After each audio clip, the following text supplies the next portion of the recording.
I asked John and Mike Denberger to play both the English and the Spanish versions of La Tejanita, the Texas Girl.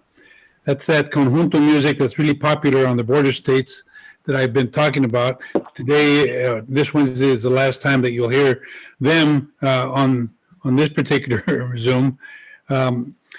That's when the German and Polish and Czech immigrants brought these button, diatonic button accordions, introduced them into the Southwest, and they started using that in terms of the music that we're hearing, and that's what you're hearing here now.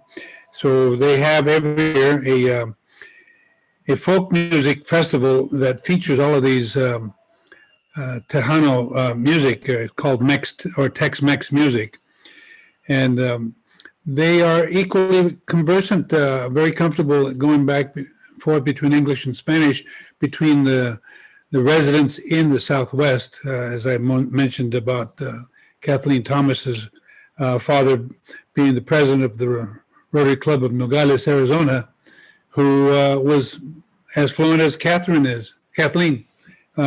So, okay, I think you can do it, John. Ready?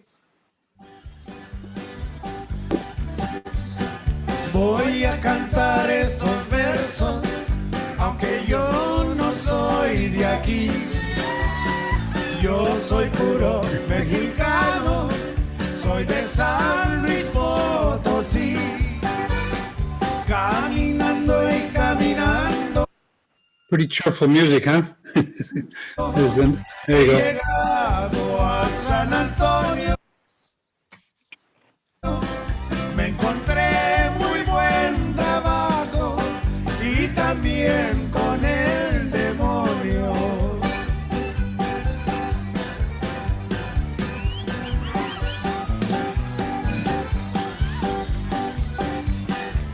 Well, it looks like we're not going to get a chance, John, because we got to 12:15 here. So let's, John, are you listening? Gotcha.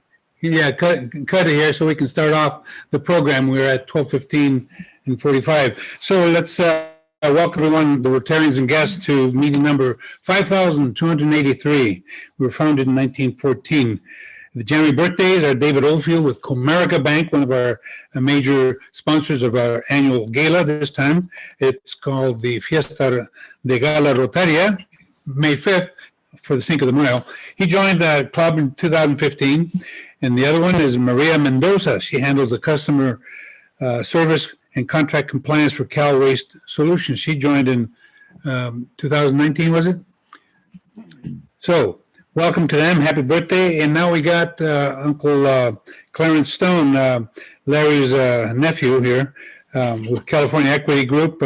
He joined in 2003, and he's the president of the Club Foundation, who's going to give us an update. Clarence, are you there? I'm here. Thank you. I trust you all can hear me. Yep.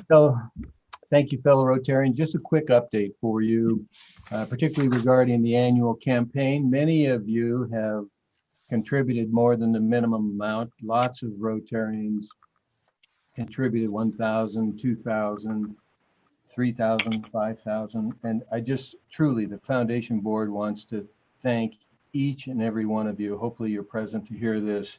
It's deeply appreciated. And we also have some very large donations to tell you about, which are equally as compelling. Of course, the Bob Keefe Foundation very generously gave us $200,000. I'm happy to report. Sam Picard, $25,000. Frank Bellamini, $15,000. And John Brezzo just recently $10,000. So thank all of you for your respective trust. It's just greatly appreciated. Back to the participation rate for the annual campaign. It's not about, again, it's not about how much Rotarian contributes. Lots of folks contributed more than the $400. And we are at a 50% participation rate. So we're just hoping to get to 100, get back to 80, 90, 100%. So Just a friendly reminder, those annual campaign dollars substantially fund Rotary's operations, committee funding, and community grants. So if you can, please do. Of course, there are other ways to contribute to Rotary through the gala, non-special interests and special projects like our program last year with the Catholic Charities Van. But we hope you do participate in the annual campaign. Again, thank you all who've contributed, and particularly those that contributed more than the minimum. And I look forward to seeing you at Rotary Luncheons very soon. That's it, Fernando. Short and sweet. Hey, that was short and sweet, man, but that's big time news. Wonderful. That should help the bottom line here and make me look good. All right, so listen, we've got Karen Philbrick coming in. She, of course, is the CEO over at the Minetta Transportation Institute, and she's a member, co-chair of the membership committee.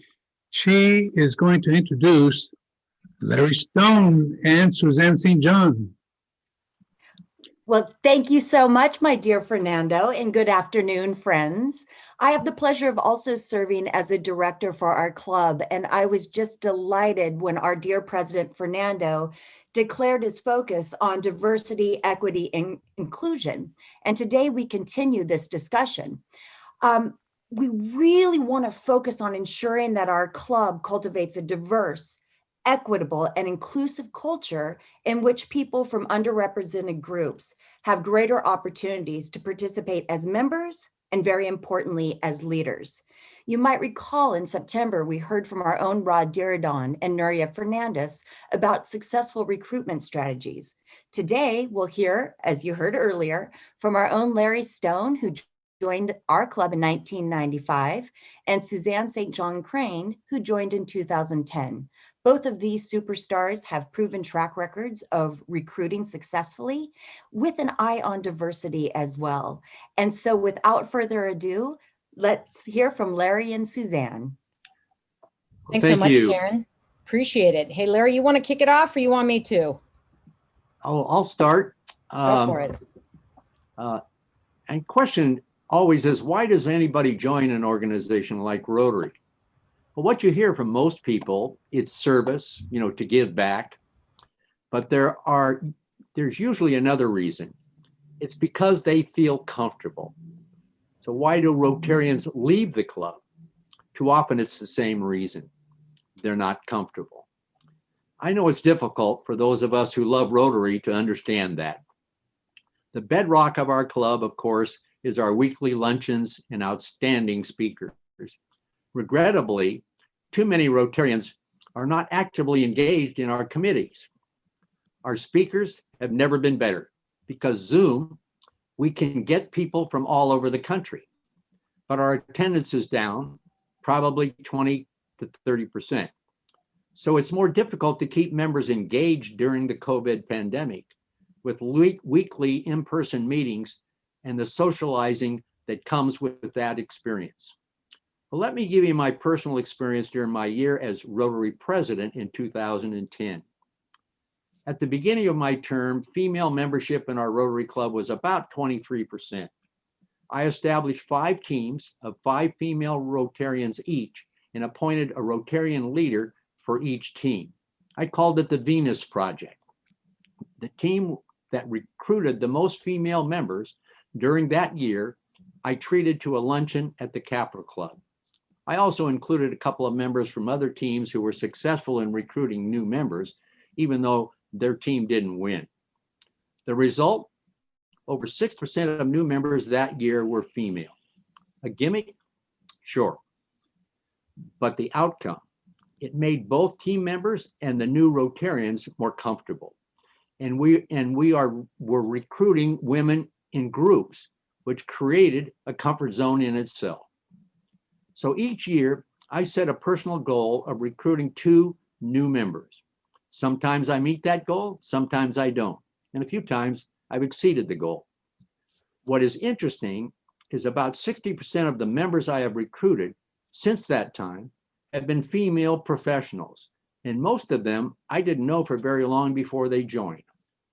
So the bottom line, The more of you who follow the COVID-19 protocols and get vaccinated, the sooner we will all be back to normal. Thank you. Thanks, Larry. Appreciate that. Hey, it's so great to see everybody today on Zoom. Looks like the big bad Brady Bunch here. Here we are. I just want to follow Larry. I swear, I think I was a part of that Venus project. I think that's how I came into Rotary. It was this concerted effort to get more women in. So I really appreciate your leadership in reaching out and making that a priority. You know, I want to piggyback a little bit on what Larry said. I learned a long time ago that there's two reasons people come back to volunteer gigs or community type offerings: friendships and food. Okay, so we don't have the food right now, but we have the friendships, and we're going to have to double down, all of us, everyone who's on this call today, and making sure that we help Rotarians feel welcome. And so I want to just kind of frame that a little bit here. Being inclusive goes beyond just inviting people, right? It's easy to get somebody to one meeting, but getting them to keep coming back, that takes real intention and work. And so it goes beyond just an invitation. We as Rotarians need to make a commitment to be inclusive, to actually prioritize how we bring people in and bring people up and showcase diverse voices in our club. So, you know, there's this great definition of inclusion that I know Jenny Nicholas and actually Tamara was probably involved in writing this too, that I just want to share when we think about the word inclusion. Inclusion puts the concept and practice of diversity into action by creating involvement, respect, and connection, where the richness of ideas, backgrounds, and perspectives are harnessed to create value. And it looks like the creation of an authentic sense of welcome through how the voices of community are included in decision-making. So I want to challenge you all on a couple things. The first would be, if you serve on a committee at Rotary, I want you to think about who's around the table, and more importantly, who's not, who's missing. And to be frank with you, do we all look alike? How many of us have walked into a room and everyone is white, everyone is male, everyone is a woman, or has a particular political leaning? So I want to challenge us to really look around the room and say, what perspectives are we missing? And how is that actually preventing Rotary from growing and being a more impactful organization? When I was at Create TV, one of the things 1,000 years ago, one of the things that we did is really look at all of our programming and all the people that came in the door. And as a San Jose TV station, we aimed to mirror the demographics of the city of San Jose. That was our goal. So how do we get a certain percentage of various demographics engaged in and invited into Create TV? I mean, what if we did that for Rotary? Look at the demographics of our city, and how can we use that as a goal for how we actually invite, engage, and include folks into this great club and let them know about the great work that we're doing. So I want to challenge you, number one, to look around the room when you're in a committee meeting, on a Zoom call, and think about who you can include and invite that might be a new person in Rotary, or someone, frankly, that has been here a while but does not feel connected. How do we up our game that way? Secondly, all right, this is a big one. I dare you, each of you, to open the directory and call or email 2 people you don't know. 2 people. That's it. Just 2 people. And just say, how's it going? I'm so-and-so. How's your Rotary experience been? How are you surviving the pandemic and the shelter in place? What work do you do? We know how to do this, you guys. We do it every Wednesday in person. It just is going to take more work for us to do it during the shelter in place and while meetings are on Zoom. So you all are the leaders, you all are the networkers and the people that can be successful at this task.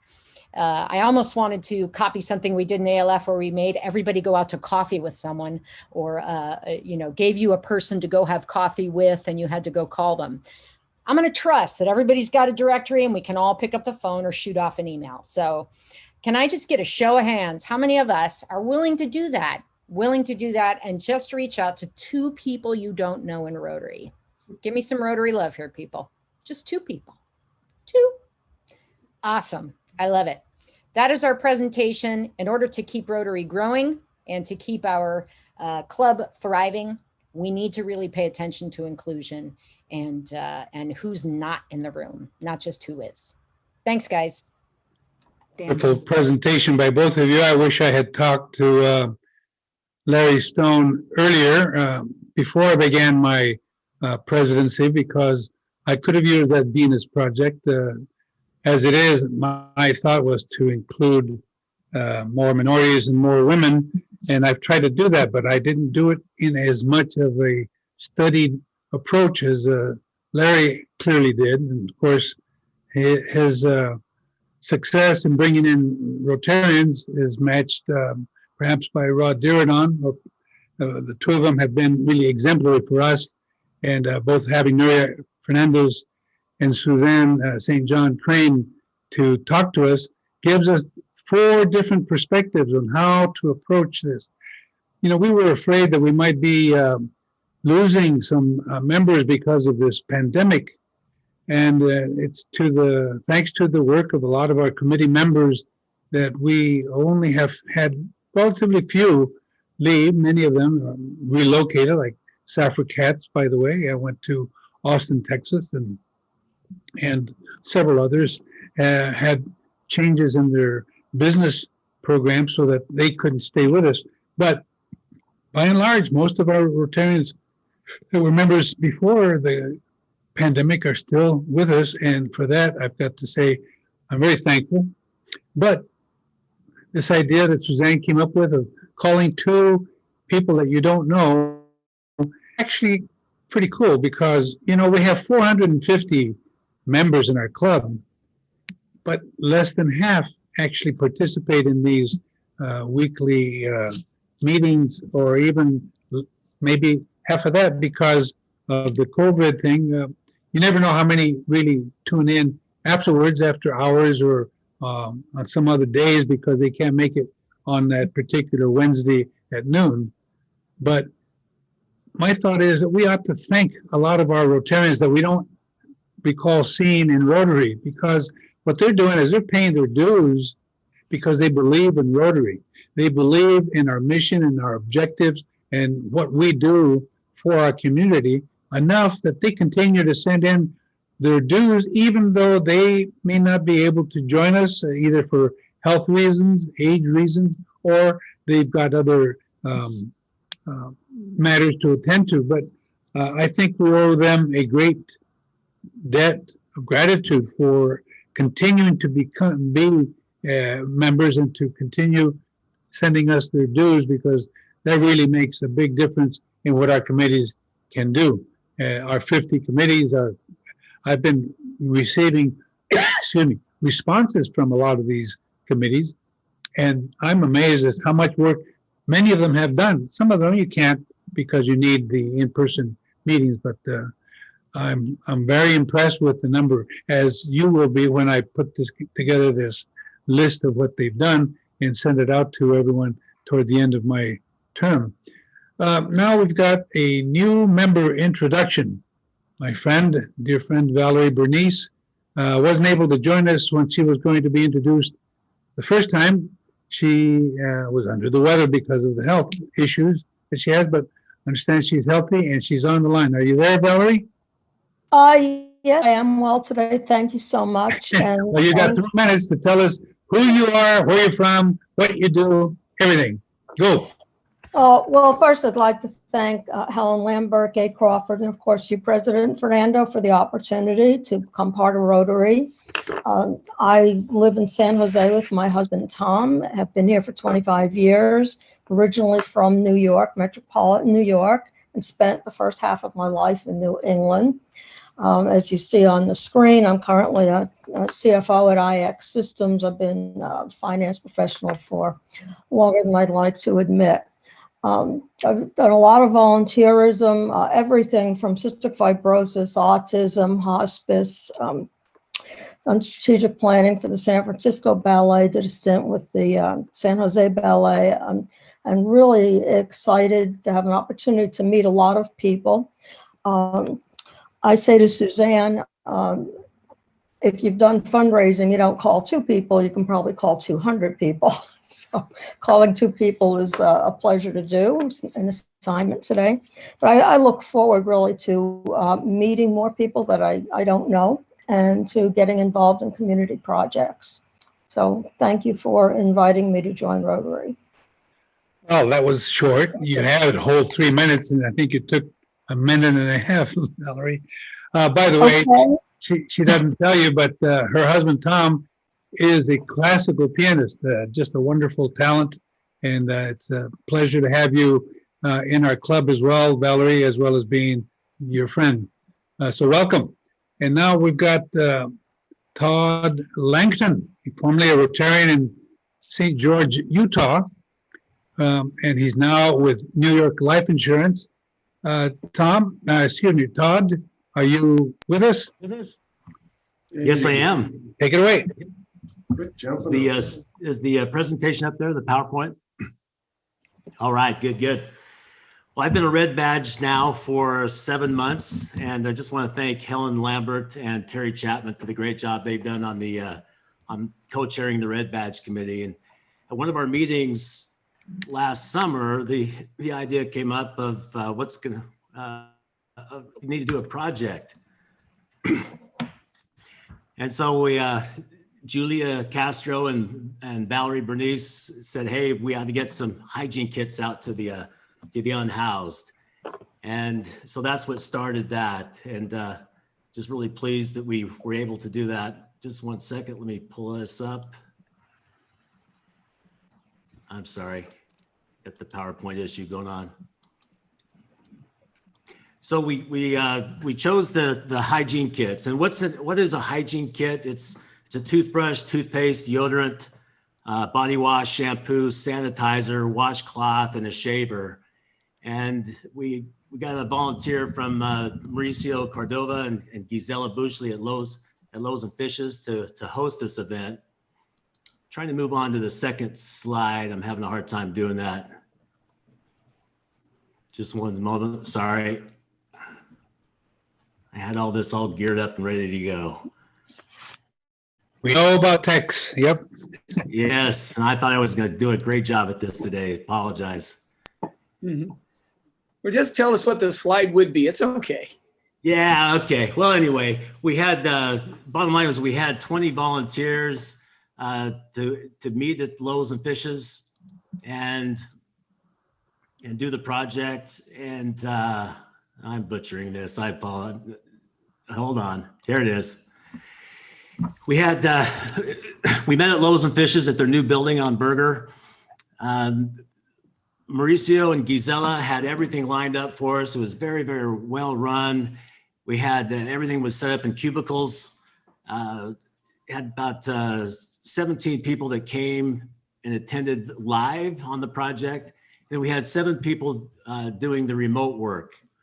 And so they built these kits from home. And I want to just share just a brief video, if I can figure out how to do that. I rehearsed this and look what happens. So anyway. That's never happened to us. No, I practiced doing this today. So this is what's embarrassing. Let me try one more time. We have a video that really does a good job explaining it. What we did here. Here we go. Perfect. Everybody's being patient with me, right?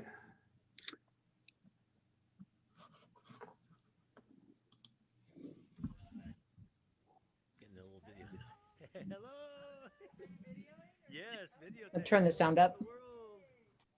Loaves and Fishes, San Jose Rotary. Hello. Well, look at this. Hi. We got this. I got the deluxe. Yes, you treatment did. here. So you Yeah, just roll through this. I Oh my down goodness. the line, I know. You got this down well. If we had an event, we needed you to set up. Say hello to the world. You just need pop-ups, table chairs for an assembly line. Making hygiene kits for the homeless. Well, look at him go. All right. Uh-oh, somebody's winning the race here. Yes.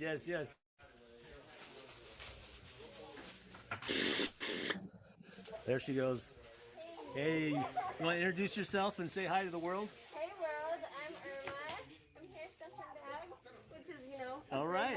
great life skill. For the Rotary? That's right. Loaves of fishes? All right. Hola. Hey, Todd, how are you? Good, good. Hey, Mauricio, my brother, my twin brother from a different mother. Oh, we're having fun here. There he is.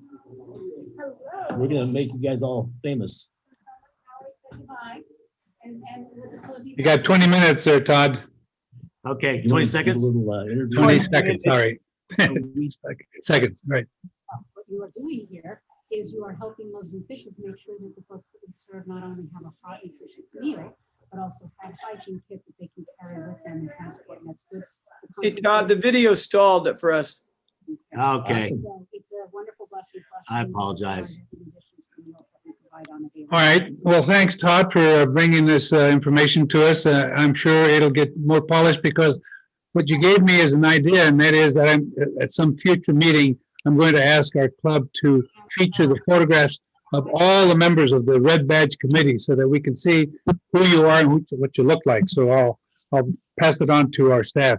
Thank you. And next we've got, thank you very much, Todd. We've got the Fun and Friendship events shout out that we've got. I think you'll see a list of the 3 events that they're showing. And they're asking that you please show up for these things, at least sign up for them. They should be a lot of fun. I've signed up for 2 of them. I don't have any pets, so I'm not going to sign up for that one. Also, Valentine's Day program for all of you people who are in love with your significant others. That should be a lot of fun. They need 2 or 3 more people to tell us about how you're dealing with your loved ones during this COVID pandemic. And so get in touch with Jenny Nicholas, and she will be happy to fit you into the program. And the other one is, don't forget to participate in our club. And here's a chance for you. Terry Austin heads up the Inspirational Thought Committee, and he needs you to volunteer. Don't wait for him to call you.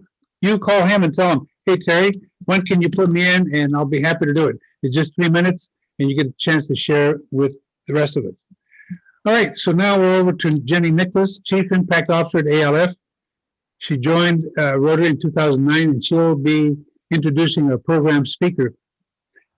Jenny, you ready? I am ready. Can you all hear me? Thank you. Yeah.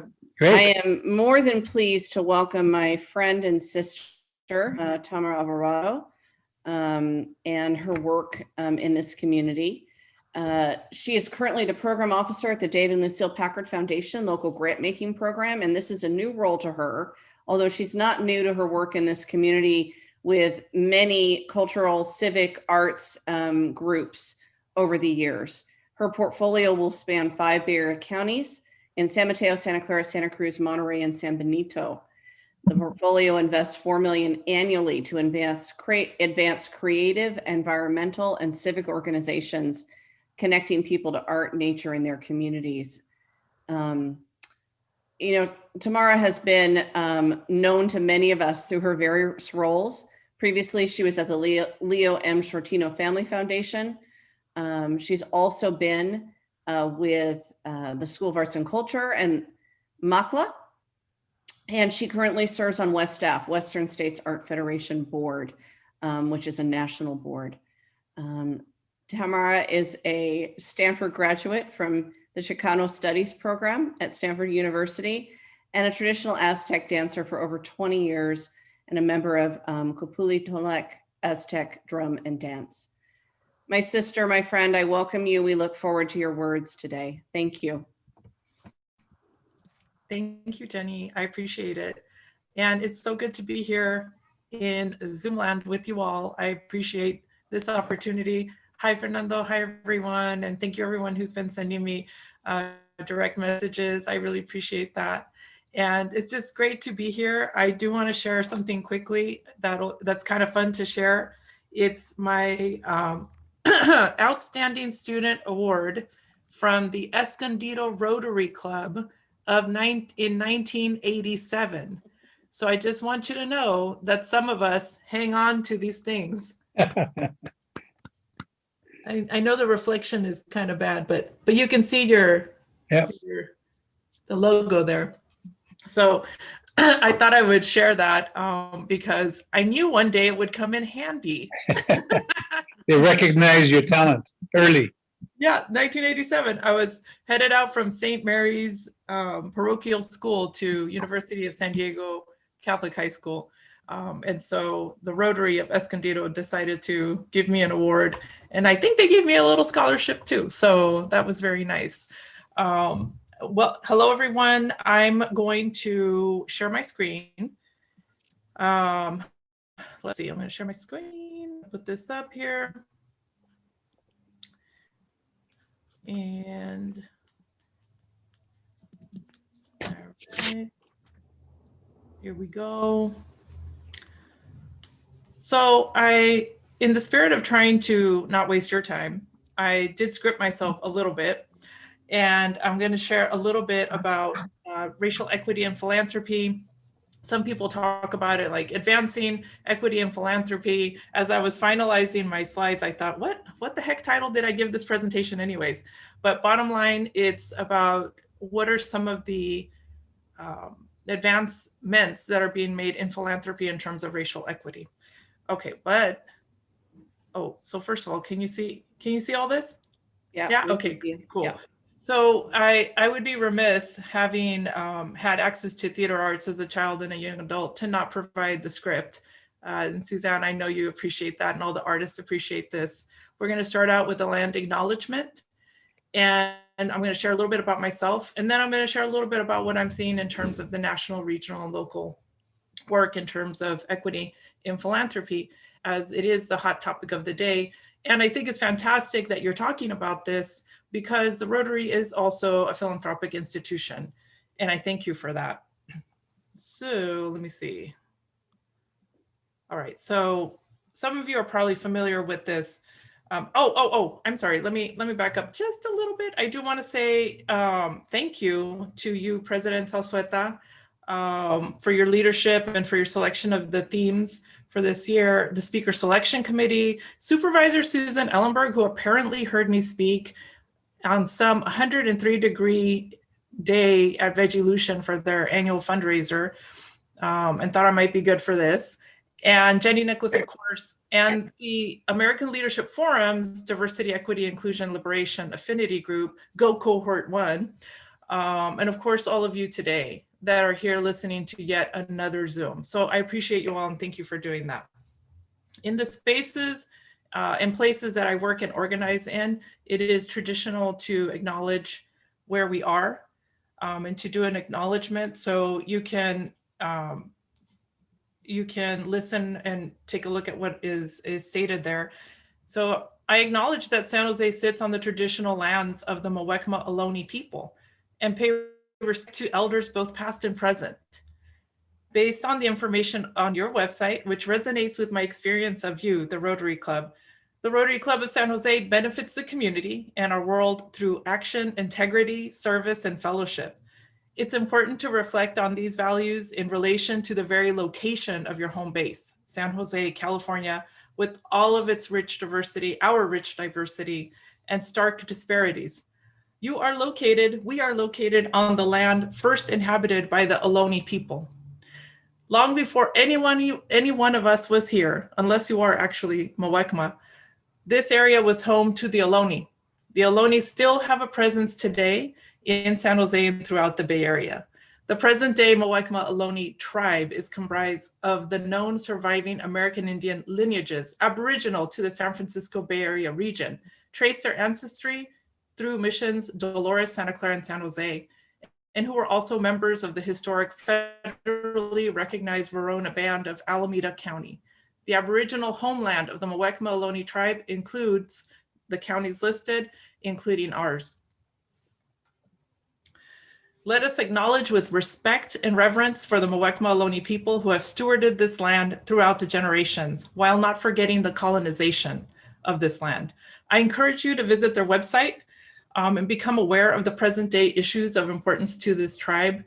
I when I moved here to the Bay Area, I heard of the Muwekma when I was an undergrad at Stanford. There's a house. One of the residential homes is called Muwekma Tarek. And even while I was at Stanford, I didn't know, I knew it was the Native American theme house, but I didn't really know who the Muwekma are. And they are a living people and are here in our community. And I count a few as my friends and collaborators. So I appreciate this time. This is one of the very foundational pieces to advancing racial equity and philanthropy, is to start from the beginning and with the First Peoples who, like I said, are living. Okay, gonna move along. Remember, stay with me. For those of you who know me, it all comes together. All right, here we are. So here's a little bit of me. Jenny said, I'm a traditional elastic dancer. So much of my perspective in terms of racial equity comes from my perspective as the daughter of a trumpet player, as a traditional elastic dancer. My Mexica name is Mosawani, merecedora de sus logros, which means that I merit my accomplishments, which really means that I can't complain about the work I have to do. That's what it really means. So yes, I am a traditional elastic dancer and a firekeeper with Kalpuli Tonaleke. I'll share a little bit more about my ties to the planet.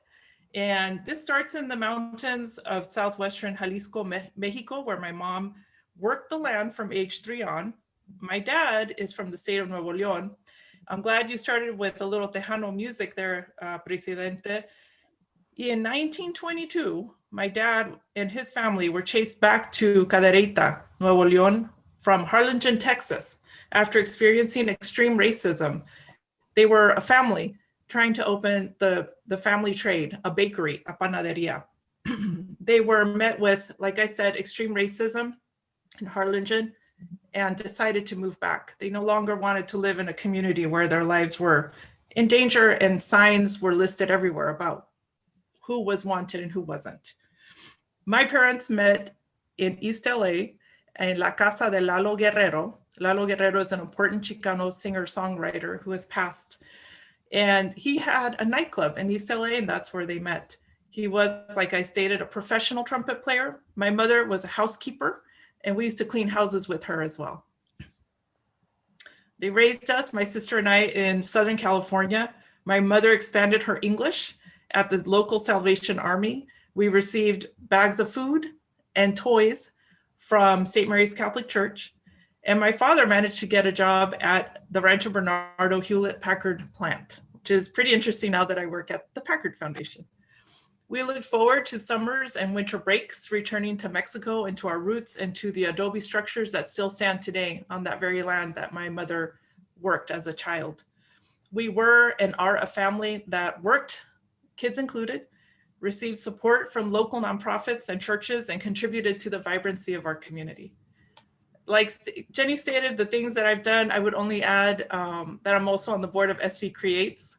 And I'm so proud to be a part of that environment of supporting the arts. The portfolio that I have at Packard is primarily about the arts. 95% of the grantees are across the 5 counties are in arts and culture.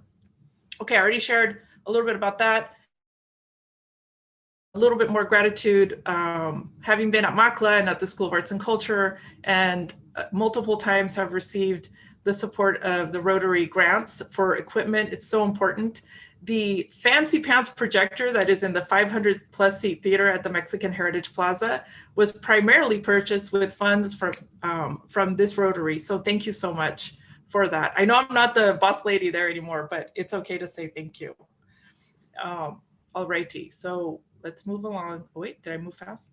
Here we are. Okay, so I picked up these definitions through my research from PolicyLink. PolicyLink is based out of Oakland. You can look them up later, because often we get into these conversations, and I don't know about you all, but originally, or when we first started having these conversations, I would get a little confused about what does diversity mean? What does equity mean? What does inclusion mean? And so I find it helpful to just use these definitions. ALF through the DEIL affinity groups also has definitions that are not far off from this, but I share this with you. in terms of racial equity defined as just and fair inclusion into a society in which all people can participate, prosper, and reach their full potential. Then it's stated a different way. A racially equitable society is one in which racial disparities in health, education, wealth, and other areas do not exist. You also have another piece here. Let me move my screen around. And here's the next piece where we usually stop at the other slide. So let's just dig a little bit deeper. In the US, racial inequity is largely perpetuated by structural racism. Structural racism refers to historical and ongoing political, cultural, social, and economic policies and practices that systematically disadvantage people of color. Again, I do want to shout out PolicyLink. They do incredible work in this area, and it's actually very accessible. I don't know about you all, but it is great to read a lot of academic tomes, but it's a little difficult with so much going on these days. So please look into PolicyLink.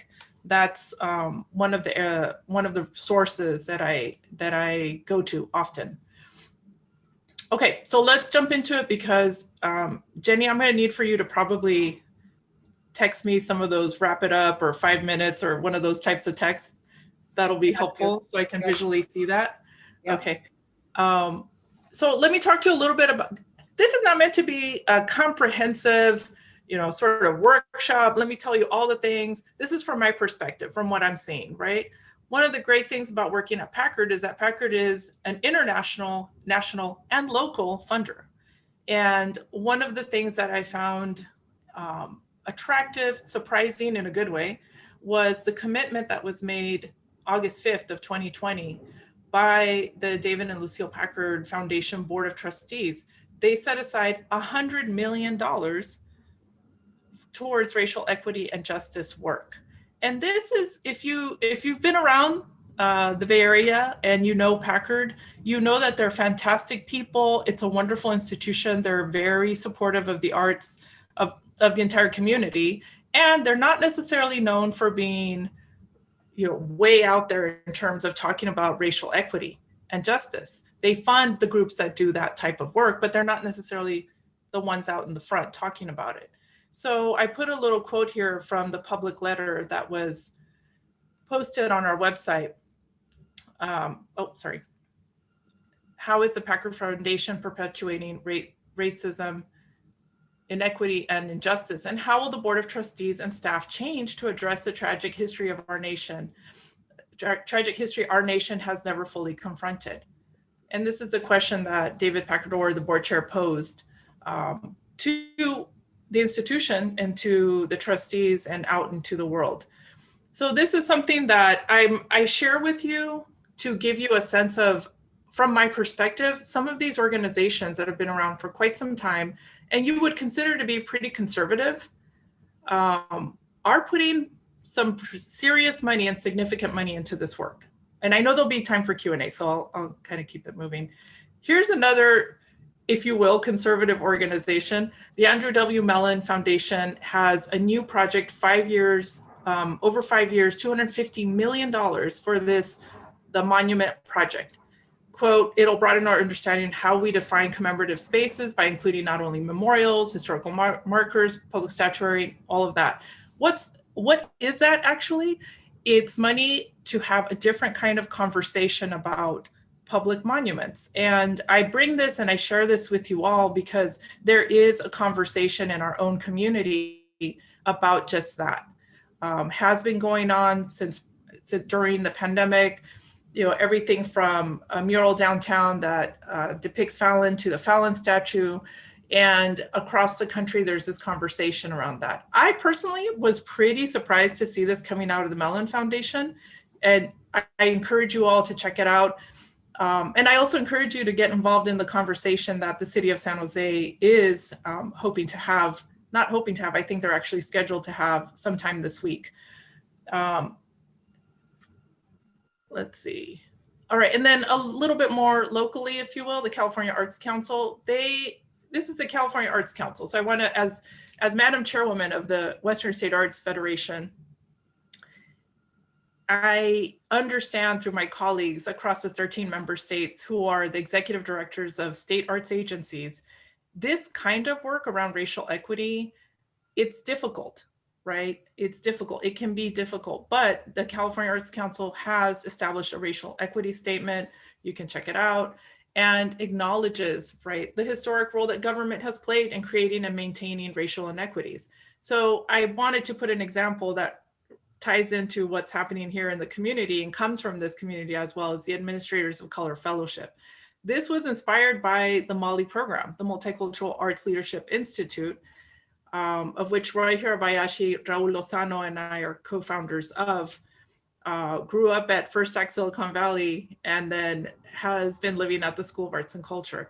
So I'm bringing this up as an example of, yes, there's definitions, then there's policies that institutions can hold, there's funding over time, investments, but then there's actual programs to show, demonstrate. How do you demonstrate your position in terms of racial equity? Okay, hold on. All right, and then there's you. You're a philanthropic institution, and you have opportunities to enhance your engagement. And I say enhance, and I say that with a lot of love and cariño, because Rotary has been there for me, obviously, from back in the day, as the kids say, to every single time before the pandemic. I head on down to the Rotary Park with my kids, their #1 favorite park, that you helped build, that you built. And so I appreciate each one of you very, very much. And I appreciate the work that you do. So this is, again, an opportunity to look at the examples that I posted, just to show that it can be difficult. I know it's challenging. It's challenging to talk about these issues. I have been in rooms where it is difficult to talk about. And in some cases, people just don't want to talk about it, period. That race and equity have nothing to do with this work, and in particular with philanthropic work. However, it has everything to do with the work, because when we invest in our communities and talk about racial inequities and how we can do away with that, it actually improves the lives of all of us, not just people of color. So anyways, I know that you have boards and you have committees and you have grant making. I'm not here to tell you what to do. I'm here to tell you about what are some approaches that can be considered. For example, you have the opportunity of going out and doing site visits. You can potentially have community panels where you bring people in to help you outside of membership. Maybe you already do that. It's fine, right? And then of course, because I heard about recruitment, and I'm glad that I noted these can also be potential recruitment opportunities. I know you're taking a good look at yourselves. Suzanne mentioned, are you walking in the room and is everybody white? Is everybody female? Is everybody a man? So I know that you have these questions already in mind, and that is very heartening. All right. Here's a quote from a person that inspires me, Grace Lee Boggs. She passed in 2015, which I was reflecting on the other day. What would our movements look like if we focused on critical connections instead of critical mass? Just kind of sit with that for a little bit. Then of course, I always have further recommendations that are connected to this work. There is a great book, thank you Aola for getting that for me, is Decolonizing Wealth by Edgar Villanueva. And he has actually been talking about this since before the pandemic and before the racial unrest. Also, another great book that I love is Adrienne Maree Brown's Emergent Strategy book. It's different. It's a different perspective on organizing. And she's also greatly influenced by Grace Lee Boggs. And then of course, anything by Octavia Butler helps us think a little bit more creatively. She also passed many, many years ago, but her books are fantastic ways to push our brains to think differently about our society. You ready for some questions now, Tamara? I believe so. Here, I'll put this up. Okay. Yeah, that's fine. Let's start with questions. I have some questions for you. Okay. Thank you, President Fernando. But why don't you go ahead and finish your thought? Go ahead. Please go ahead and finish that. We have time. Okay, so closing, I had some thoughts around assessment, surveying your constituents, and what's next. I think it sounds like you're doing this already, and I'm not here to tell you what to do again, but these are my recommendations. Okay, and then Here you go. Now I'm ready to take questions from the floor. First off, before I do that, thank you so much, my friend. We have a request to put your slide back up with your book recommendations, if you wouldn't mind. I for don't mind folks. at all. There you go. No? Excellent. So let me pull up some of the questions that I've received. I'm not sure if you'll know this reference or actually, let me start with this question. There's a question about balancing funding and prioritizing funds between things like changing statutes in our community that could be seen as, to some, as more cosmetic versus increasing representation and key leadership, helping students get ahead, et cetera, et cetera. Do you have thoughts about that? Right. Okay. So I think both things can happen at the same time, right? We live, although we're having significant challenges in our community, in our city, and certainly, you know, I'm thinking about my friends and colleagues in the art sector with, you know, say the impact of the TOT and what's going on downtown. And, you know, I live downtown and it's hard to walk around and see what's happening, which is not a lot. So I would say that it's important to invest in the conversations and the gatherings, the convenings around these topics. Because it's, yeah, of course, you could say, all right, well, there's funding to, you know, to help get these monuments, to find these monuments better place. But should we invest in people? Should we invest in scholarships, for example? So I think it's important to do both and to invest in the leadership, invest in the scholarships, but also to spend the time on these conversations. And specifically, the city of San Jose is having specific conversations about public art. And those are free to participate in. So I'm not sure if I'm really answering that question, but I think that there's the idea of there's not just we don't have to work from scarcity, we can work from abundance, and we can participate in both of those things at the same time. I've received a question, and I'm not sure if you'll know the movie or not, but there was a question about, can you comment on how the struggle faced by Chicanos were presented in the movie Giant? And if you don't know the movie, I have another way of asking that question. Giant is that like from the East of Eden era? Rock Hudson and Elizabeth Taylor. Yeah. Yeah, wow, that's I'm gonna have to watch that movie. Yeah, right. Well, so let me ask it this way. Okay. I didn't want to assume you didn't know, but how do you feel about how Chicanos have been depicted in the media and currently, and as in the past? What do you see for that now? And can you give a short definition as well about what a Chicano identifying person is? Sure. Okay. So one, I think that representations of Latinx people, Latinos, Chicanos has improved over time. I remember being a student, an undergrad student in Santiago, Chile at a Stanford in Santiago program, and being asked if I was a member of a gang because I am Chicana, and the only representation in 1993 in Chile was that they were seeing things like colors. I don't know if you all remember that movie with Maria Conchita Alonso and Sean Penn. And it was, you know, pretty stereotypical, and so that was sort of the image that the world was getting. I'm like, no, I'm a student at Stanford. I'm not in a gang. No. So things have improved quite a bit.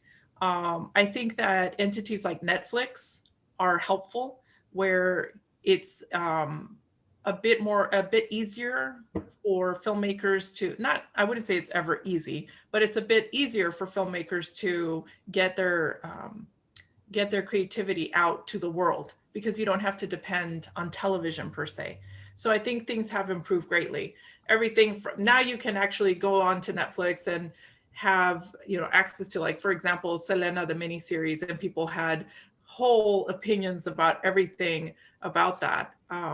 Anyway, so there's that. And then in terms of the definition of Chicano, for me, and based on my work, my studies, my experiences in the community, to call yourself a Chicana or Chicano also tells the community that you have a certain ideology, that identity as who you are from your community is incredibly important, but also a commitment to your community and to improving the situation for your community is important.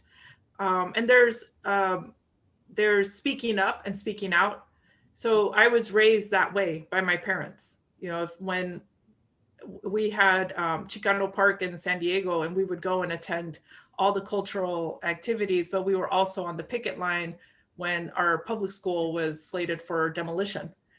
So there was a certain way of that as a Chicana, you know that you don't just get to kick back and just do your job and then go home, that you have an obligation to serve your community. I think that's probably the shortest way I can describe it.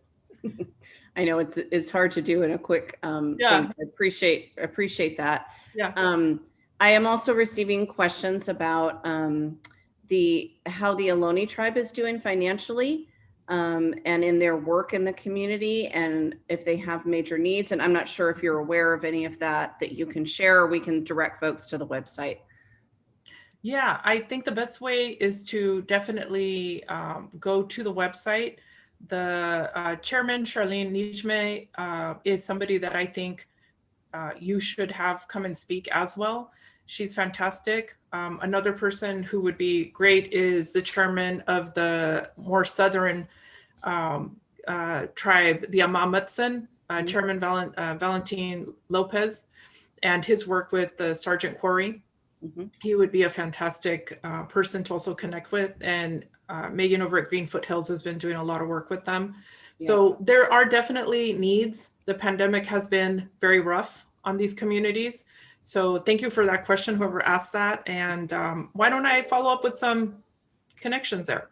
If you send them to me, I can get those out. No problem. That would be great. Thank you for asking. And then last question, and then I know Fernando will be right on top of it because he is on time, is that folks have asked sort of what's the next step now for philanthropy in the equity space? What will they be doing next, or what's the next wave of work? Okay, so what I'm seeing from my perspective is that a lot of organizations are hiring senior advisors, C-level suite executives as equity, inclusion, diversity advisors. I'm seeing that from the large foundations to the smaller. So I think that's a great opportunity. I think it's a great opportunity for those boards to consider how do those boards prepare for that type of leadership. I hear, search firms are out there looking for these people. It's an important topic of the day. I look forward to it not being the hot topic of the day, but the work that's just part and parcel of what we do. So I would say that's important. And then also this continuous work with trust-based philanthropy. My colleagues over at the Shortino Foundation, we had those conversations about trust-based philanthropy, and we were able to, in the beginning stages of the pandemic, that board agreed to transform all program support grants to general operating support. That's just a demonstration. So I would say trust-based philanthropy, check it out. It's kind of common sense, but you know how it is. In organizations, sometimes you need a whole chart to tell you, this is the common sense. And it's great common sense. So please check it out for your own institutions that you're a part of. Can I just ask you one more question? And then there is a chance for folks to stay around and ask you some questions as well, if you have just a few moments. But we have a question about, can you speak to how folks in this group can show up as an ally versus a savior? Great question. Great question. So first, I would say as an ally, please do your homework. Do some reading. I gave you some recommendations. That's one act of solidarity. And I mean that. It's an act of solidarity to do your homework and to do your reading. This is not a comprehensive list that I have up on the screen, but please, do some work, do some reading, show up to the conversations that are being held. There's a lot of online content, I know. So that's one thing. And then the other piece is just what Suzanne said at the top. When you're in the room, look around, see who's in the room, see who's missing. But then the next piece is that when you bring them into the room, make sure that you've done some work to be prepared for that experience to not be traumatic for the individuals that you're bringing in. I know that, Suzanne, we've had that conversation before when you've asked, how can we bring more people of color into Rotary? And I really appreciated that conversation that we had. And that's another conversation to have. But yes, please do some reading, do some work, and then show up for community. And I would also venture to say that, especially because we're talking about philanthropy, to push ourselves. I was listening to Caretha Coleman, who she and her husband won the PACT Award. Was it a year and change ago? Something like that. And to also reconfigure our mindset around communities of color, and also always being the communities of color being the ones that need. Yes, this is true. We're in COVID is hitting the Latinx community by far the hardest, but at the same time, we are also part of the philanthropic community as well. So just to kind of think about that. That's it. And I think there's some interest in learning more about Aztec dance and connecting. Yeah. You have one of your fellow dancers here in the group, Carmen. Jenny, with your permission, I understand you'd like to continue, but we do have a time constraint here for the 1:15. I just wanted to thank Tamara for a very interesting horseback ride through your life and the work that you do. I want to thank you for coming and talking to us about this very important aspect of philanthropy. With that kind of money, I'm pretty sure that you're going to be very welcomed in a lot of areas. On behalf of our program speakers, such as yourself, the Rotary Club has contracted with our city forest, a nonprofit, to plant 46 shade trees in East San Jose to combat the heat islands and climate change and improve our neighborhoods. And so that's something that we're doing instead of sending you a coffee cup or something. Next week, we have a speaker, Jeffrey Monks, speaking on Language Line, the best story about San Jose that you've never heard. So he's going to talk about his time when he was working here with Police Chief Joseph McNamara, whom you probably have heard of. And so tune in next week. Shelley McNamara, his widow, bought 500 flags, 12-inch by 18-inch, for distribution in time for President's Day on February 15th, and you'll get more information about that later. So back to what Jenny had said. Are you available to stick around for a few more minutes? You are. Okay. Well, that concludes the formal part of our presentation for our club. And now we can say, as I paraphrase my immigrant governor, hasta la vista, Rotarians, this Zoom meeting stands adjourned, but we're going to continue with a chance to talk to Tamara Alvarado. Okay, back to you, Jenny.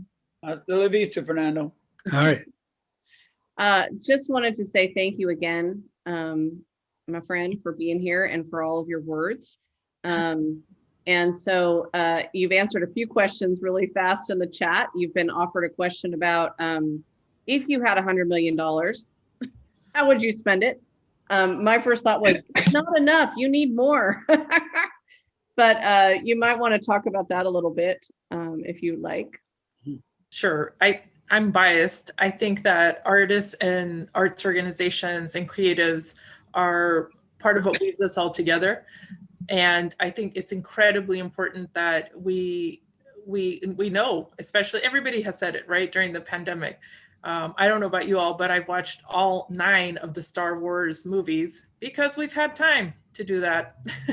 And I thank those artists, all of the artists, the hundreds and thousands of artists that have been involved in, for example, just that whole 9-part series.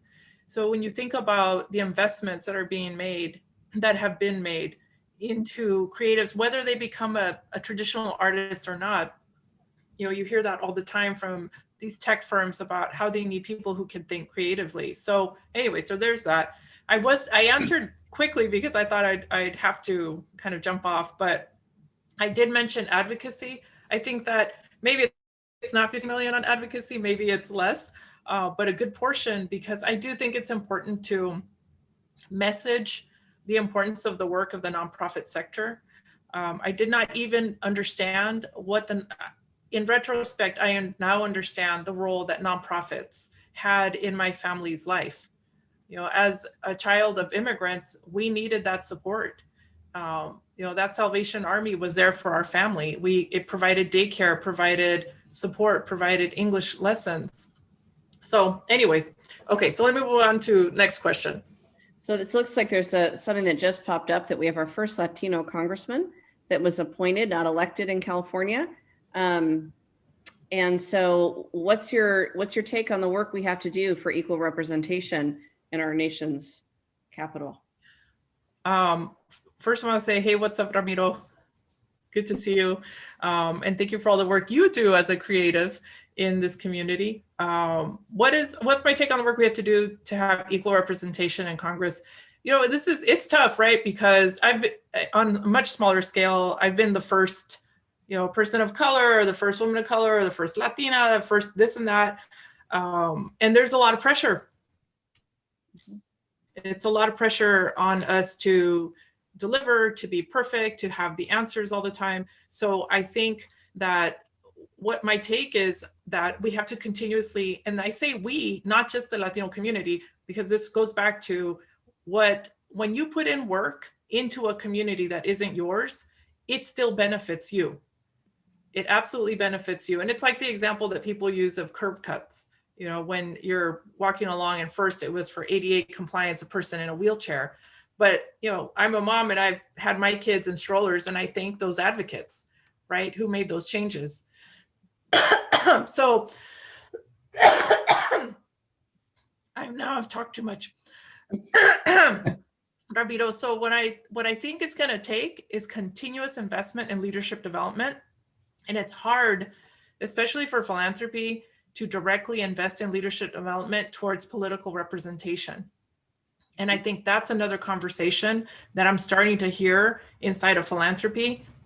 How does philanthropy sort of get around that, and sort of like tax code and law and all of that, in order to get representation in Congress, or in DC, or in our city? Yeah. Well, I've long held the idea that if the Latino population in California voted in accordance with the number of people that are here, we wouldn't have any of these problems of representation. Truth is that we tend to vote less in percentage of our population than other ethnic groups, and that explains a lot. And that's been something I've been battling since I graduated from law school. Came back here trying to get the votes to get out there, and that's been a tough goal, but we are managing it. It's becoming more and more of a feature of our state that the Latino population is making its political interests made known. So I'm with you on the arts thing. We can't really do much as nonprofits to further political agendas, but we can certainly encourage people to vote. Anyway, that's my take on it.